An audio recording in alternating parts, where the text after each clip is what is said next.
काल रात्री मोजक्या मंत्र्यांसोबत बैठक केल्यानंतर आज दुसऱ्या दिवशी राष्ट्रवादी काँग्रेस पक्षाची कोर कमिटीची बैठक सुरू आहे। शुक्रवारी पार्थ पवार यांच्या वरळी इथल्या निवासस्थानी पार पडलेल्या बैठकीमध्ये मंत्री नरहरी झिरवाळ, बाबासाहेब पाटील, छगन भुजबळ, इंद्रनील नाईक उपस्थित होते।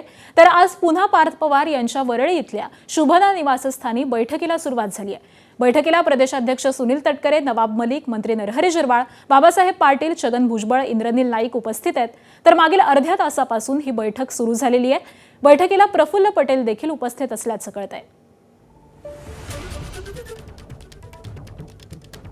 काल देखील पार्थ पवार यांच्या उपस्थितीमध्ये राष्ट्रवादीच्या कोर कमिटीची बैठक झालेली होती आणि त्यानंतर आज पुन्हा एकदा या बैठकीला सुरुवात झाली आहे। याच सगळ्या संदर्भातले अपडेट जाणून घेऊयात। आमचे प्रतिनिधी निलेश बुधावले सध्या आपल्या सोबत आहेत। निलेश, कोर कमिटीच्या राष्ट्रवादीची ही बैठक सुरू आहे, नेमकं काय प्रयोजन आहे आजच्या बैठकीचं?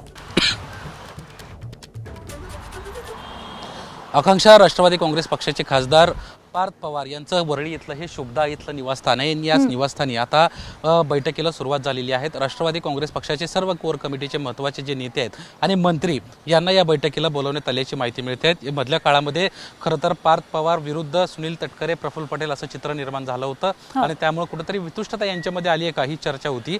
ही चर्चा एकीकडे असताना आज त्यानंतर पहिल्यांदाच हे प्रफुल्ल पटेल, सुनील तटकरे हे महत्त्वाचे नेते जे आहेत हे एकत्रितरित्या पार्थ पवारांसोबत आपल्याला पाहायला मिळत आहेत।